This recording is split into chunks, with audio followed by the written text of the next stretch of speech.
नमस्कार, मैं हूं पवन त्यागी।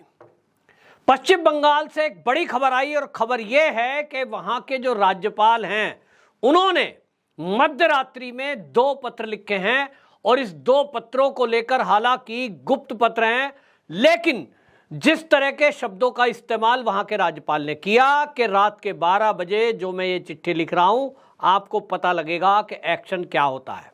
अब इससे आइडिया लगाया जा रहा है कि जो वहां के राज्यपाल हैं सीवी आनंद बोस, उन्होंने एक पत्र लिखा है केंद्र सरकार को और एक उन्होंने लिखा है राज्य के सचिवालय को।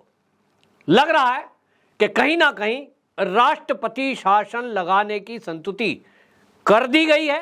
अब ये किस बेस पर की गई है, कयास लगाए जा रहे हैं, क्योंकि पिछले काफी दिनों से जो ये राज्यपाल हैं वहां के बोस, ये लगातार ये कहते रहे हैं कि जिस तरह की अव्यवस्थाएं पश्चिम बंगाल में हो रही हैं, इसको लेकर कड़ा एक्शन लेने की जरूरत है। और ये मांग पिछले काफी दिनों से चल रही थी। तो अब सवाल उठ रहा है कि जब राज्यपाल ये कह रहे हैं कि रात के 12 बजने दो, फिर मैं बताता हूं एक्शन क्या होगा, इससे बड़ा एक्शन वो क्या लेंगे।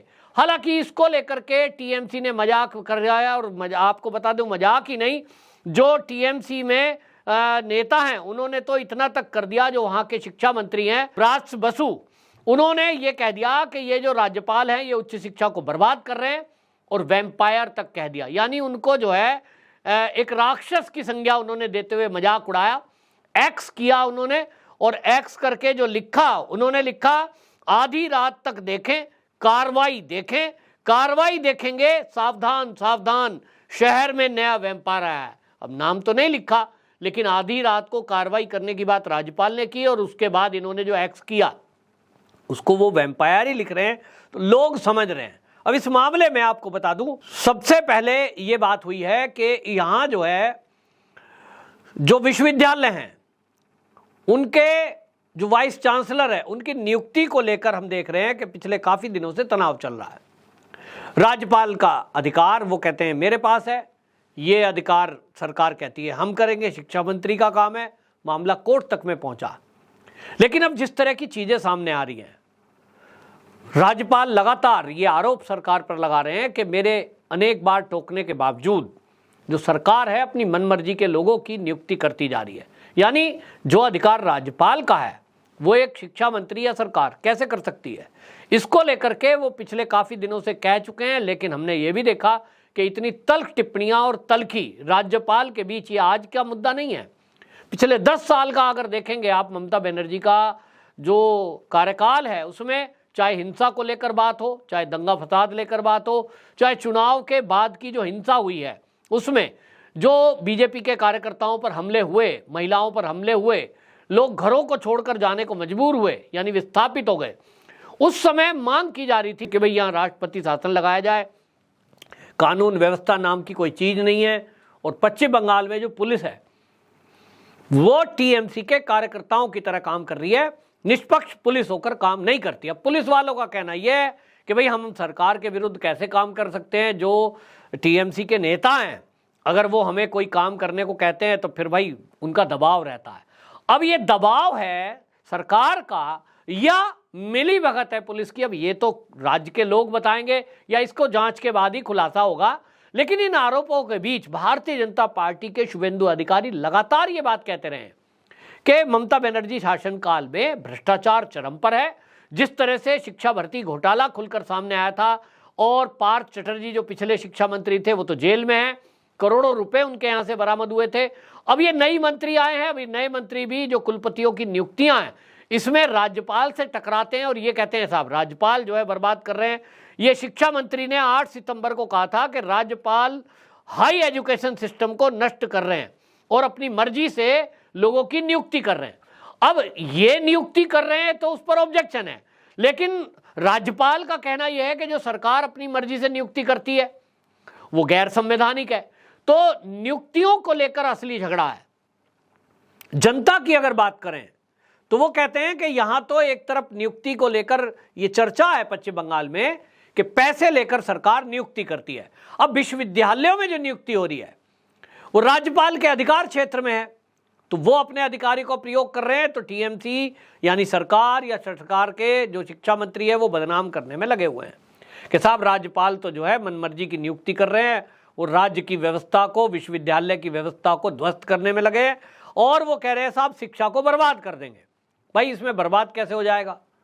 यदि कोई व्यक्ति राज्यपाल नियुक्त कर रहे हैं तो सवाल यहां यह है कि क्या वो रिश्वत से हुआ है, क्या वो काबिल नहीं है? अब यह आरोप सरकार पे तो लगते रहे, आप राज्यपाल पर यदि ये आरोप लगा रहे हैं कि वो शिक्षा को बर्बाद कर रहे हैं तो भाई उनका वो अधिकार है, आप उसको चैलेंज करो, कोर्ट में जाओ। जैसे कि कोर्ट में सरकार के विरुद्ध जब शिक्षा भर्ती घोटाला हुआ उसमें लोग गए और कोर्ट में ये प्रूव हुआ कि हाँ भाई घोटाला हुआ है, सीबीआई ने जांच की। तो राज्यपाल अगर नियुक्ति गलत कर रहे हैं तो आप इसकी जांच कराएं, लेकिन आप राज्यपाल को वैम्पायर कहेंगे, उनके ऊपर हमले करेंगे, डराएंगे, धमकाएंगे, ये सरकार में कैसे चलेगा? आप राज्यपाल को धमकाएंगे। इसी को लेकर भारतीय जनता पार्टी के जो प्रदेश के अध्यक्ष हैं सुकांत मजूमदार, उन्होंने सीधा टीएमसी को घेरा है। उन्होंने कहा कि 10 साल से ममता बनर्जी सरकार में यही हो रहा है। वो कह रहे हैं कि जो राज्यपाल हैं वो और विश्वविद्यालय, उनके अंदर डर का माहौल है। विश्वविद्यालय में नियुक्ति तो भले ही राज्यपाल कर दे, लेकिन वहां भय का माहौल पैदा कर रखा है, क्योंकि इनके लोग हैं वो वहां लोगों से वसूली करते हैं। भारतीय जनता पार्टी ऐसा आरोप लगा रही है, सुकांत मजूमदार ने कहा। लेकिन आपको बताएं टीएमसी अगला राह पलापती है। टीएमसी कहती है कि साहब जो है राज्यपाल नियुक्तियां करके व्यवस्था ध्वस्त कर रहे हैं, अपनी मनमर्जी से नियुक्ति कर रहे हैं, लेकिन भ्रष्टाचार का आरोप नहीं लगा पा रहे हैं। भ्रष्टाचार का आरोप अगर लगाएं, मेरा कहना है कि अगर राज्यपाल से कोई दिक्कत है और आपको लग रहा है नियुक्ति गलत हो रही है, अब कोर्ट में चले जाओ, चैलेंज करो, कोर्ट पूरे दस्तावेज मंगा लेगी कि भैया जिसको नियुक्त किया है बताइए। लेकिन आप हमला करेंगे, डराएंगे, धमकाएंगे, ये कैसे चलेगा? और इसी को लेकर मुझे लगता है राज्यपाल ने जो गुप्त पत्र लिखे हैं और रात के 12 बजे लिख रहे हैं, इसकी क्या जरूरत पड़ी अचानक से, ये तो अब देखने की बात होगी। लेकिन अभी फिलहाल तो ऐसा कुछ दिखाई नहीं दे रहा है, सब कुछ शांति चल रही है। जब बड़े अत्याचार हो रहे थे, जब पश्चिम बंगाल में दंगे हो रहे थे, बमबाजी हो रही थी, चुनाव के बाद लोगों की हत्याएं हो रही थी, उस समय मांग उठ रही थी कि राज्यपाल जी करते क्यों नहीं है कुछ, केंद्र सरकार एक्शन क्यों नहीं लेता है।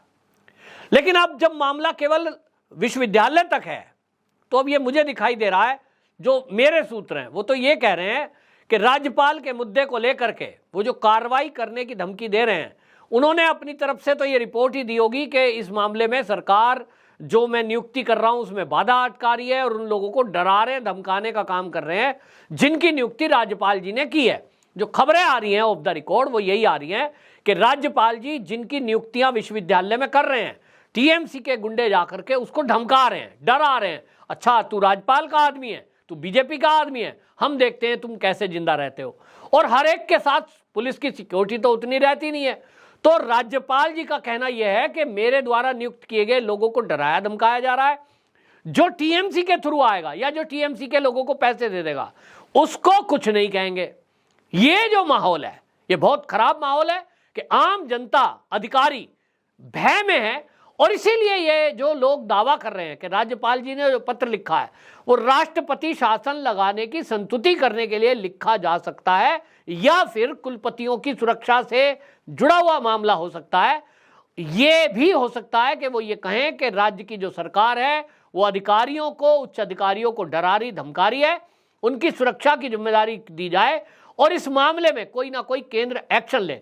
केंद्र की जहां तक बात करें कि जब बड़ी बड़ी हिंसाएं हो रही थी, जब घरों को जलाया जा रहा था, बीजेपी आरएसएस के कार्यकर्ताओं को मारा जा रहा था, केंद्र ने तब राष्ट्रपति शासन नहीं लगाया। तो मुझे तो डाउट है कि कोई राष्ट्रपति शासन लगाएगा। लेकिन जिस तरह की खबरें और जिस तरह की लैंग्वेज और जिस तरह का बयानबाजी हो रही है उससे यही प्रतीत हो रहा है कि राज्यपाल तो वहां राष्ट्रपति शासन लगवाने के लिए ही ये पत्रबाजी कर रहे हैं, पत्र लिख रहे हैं। गुप्त पत्र है इसलिए किसी को पता तो है नहीं, लेकिन केवल कयास लगाए जा रहे हैं। देखना होगा इस पत्र में क्या था ऐसा। वंदे मातरम।